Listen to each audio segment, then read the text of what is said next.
Саламатсыздарбы достор, сиздер менен дагы мен ушул сүйлөшкүм келип турат жана ошондой эле өзүмдүн ой пикиримди сунушумду айткым келип турат. Мынакей Facebook'ту карасаңыздар, баягы мен кайталап келгидей эле ушул Facebook'та болсо, Facebook'та биз бири-бирибизди дос кылып, достоштуруп, ошол сунуштарыбызды бири-бирибизге айтып турабыз. Бул Facebook'ту чыгарган адам чоң идеолог экен. Башкача айтканда, ушул соцсеттен эле бүгүнкү күндө мамлекеттин акыбалын, мамлекетке эмне керек экенин ошол Facebook'тан эле билип коюш керек. Эмне үчүн биз мамлекетте ушул Кыргызстан жарандарын бири-бирине жакындаштырган, ошондой эле жааматташтырган мамлекеттик идеология иштеп чыкпаш керек. Мамлекеттик идеология иштеп чыгыш керек. Мынакей бүгүн мамлекеттик идеологиянын жоктугунан биз ар кандай агымдардын, ошондой эле ар кандай ушундай бир кандайдыр бир күчтөрдүн биз күчүндө калып жатабыз. Ошондуктан беримдиктүү мамлекеттик идеология керек. Биздин мынакей айта кетсек, ушул Манас эпосу бул биздин кыргыз элинин тарыхы гана эмес, кыргыз элинин руху, духу болуп турат. Бүгүнкү күндө Манас эпосу биздин Кыргызстан мамлекетибиздин кечээки, эртеңки, бүгүнкү мамлекеттин түзүлүшү.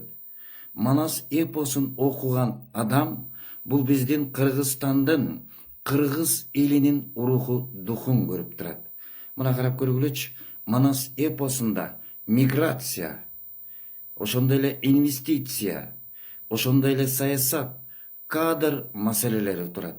Мынакей Манас эпосундагы Семетей Баатырдын чоңоюшу, Семетей Баатырдын өсүшүндө бул миграция маселеси турат да. Бүгүнкү күндө карап көргүлөчү, сенин атаң атты баштуу адам болгон.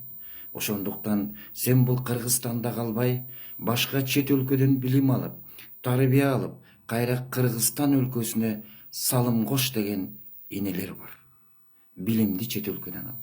А сен Кыргызстанда калсаң, сени өстүрбөйт.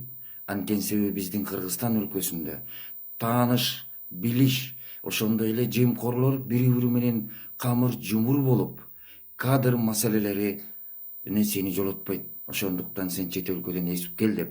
Мынакей миграция вопросу ушул Семетейден дагы көрүп келсек болот.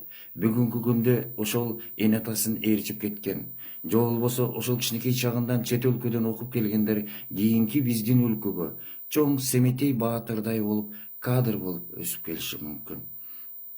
Ошондой эле инвестиция вопросунда карап көргүлөчү, инвестиция вопросун. Манас Баатырдын атын тартуу кылганы бул чоң инвестиция да. Ошондой эле Алмамбетти Манас эпосунда айтат. Алмамбет сел-саяк болуп жүргөн жеринен Манас Баатыр аны чакырып алып, үйүнө келип коноктоп, анан желдети кылган экен. Мынакей кадр маселеси. Бүгүнкү күндө карап көргүлөчү, чет тилден сабак берген мугалимдер эмне болуп жүрөт? Орус тилинен сабак берген мугалимдерди карабай калды. Эгерде биз ошол мугалимдерди жакшы карасак, биздин балдарыбызга тил, илим, ошондой эле дипломдорун, кызыл дипломду алган кадрларыбыз эмне болуп жүрөт? Мынакей Манас эпосунда Алмамбетти жанын алып, өзүнүн баатырдыгын көрсөткөн кадр маселеси дагы ушул жерде турат. Анан дагы бир нерсе, бок мурун маселеси. Эми бок мурун маселеси Манас эпосундагы бок мурун маселеси. Ал өзүнөн өзү эле келип чыккан болуш керек. Аны өзүңүздөр эле жакшы түшүнүп, бүгүн бок мурундар мына чимкириктер аталып жатпайбы? Көкөтайдын ашы дейт. Көкөтайдын ашында чоң чыр чыкты дейт. Бүгүнкү Көкөтайдын ашы биздин чиновниктердин жанагы кызыл лентасы болуп эсептелет. Кайсы жерден биз укмуш кылдык, эми укмуш кылып иштейт деп салтанаттуу түрдө кызыл лентаны кескен жеринен эмне чыр чыгып атпайбы? Ошол жерде мына ТЭЦ кандай нерселер болду? Кызыл лента кескен жерлердин баары Көкөтайдын ашы болуптур. Ошондой эле АБК көбөштөр мынакей 30 ушу биздин эгемендүүлүгүбүздү алгандан бери 30 жыл болуптур. Бирок ошондон бери биз АБК көбөштөрдөн айрылган жокпуз. ошондой эле ага инилерден айрылган жокпуз. Абыка көбөчтөрдөн атасынан талышкан балдар Айдар менен Максимдин тууган уругунун арасынан биздин бийликтердин чыкпай калганын мынакей Манас эпосунда кандай берилсе, бүгүн да ошондой берилип турат. Мен айтар элем, бүгүн бийликтегилер кайсы бийликте болбосун, булар Манас эпосун окубагандар. Анткени Манас эпосунда бийликти башкаруу, элге кандай караш керек, элге кандай жардам бериш керек, бүт Манас эпосунда. Ошондой эле Манастын баатырдыгында, ошондой эле хандын айылы кандай болуш керек, Каникейдин образында турат. Ошондуктан биз Манас эпосубузуна кайрылып келиш керек. Дагы бир нерсе, биздин бийликтегилер бул чыгармачыл адамдар менен мамиле түзгөндү жана ошондой эле чыгармачыл адамдарды колдогонду жакшы билбей атат. Чыгармачыл адамдарсыз биз жашай албайбыз. Себеп дегенде чыгармачыл адамдарда эмне турат? Китеп турат. А китепти окубаган адам бул билимсиз адам да. Чыгармачыл адамда эмне турат? Ыр турат, жан дүйнө турат, эмоция турат. А булардын баарын билбеген адам бул кантип жетекчи болот? Ошондой эле чыгармачыл адамда эмне? Кино турат. А кино бүгүнкү күндүн, ошондой эле тарыхтын, деги эле адам баласынын турмушундагы сахнасы да.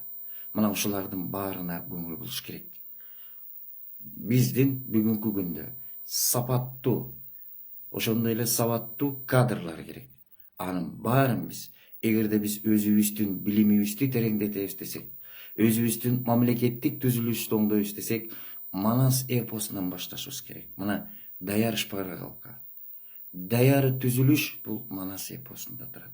Эгерде биз Манас эпосун түшүнсөк, Манаска берилсек. Ошондой эле дагы бир бизде академия бар, ал Чыңгыз Айтматовдун чыгармалары. Чыңгыз Айтматовдун бир айтып кеткен жери бар. Кудай таалам бергени менен тагдыр деген болот экен. Өзүңүздөр көргүлөчү. Канча адамдарга, Акаевга, Бакиевге, Отунбаевага, Атамбаевга жана ошондой эле бүгүнкү отурган бийликтегилерге бийлик берди. Элиңди кара деп. А бирок тагдырга айланып кетип атпайбы? Бул боюнча мен Чыңгыз Айтматовдун чыгармалары боюнча кийин кыскача кайрылармын. Азыр менин айтарым ушул Манас баатырыбызды сыйлайлы. Манас баатыр бүгүн дагы баатырдыгын көрсөтө турган учур.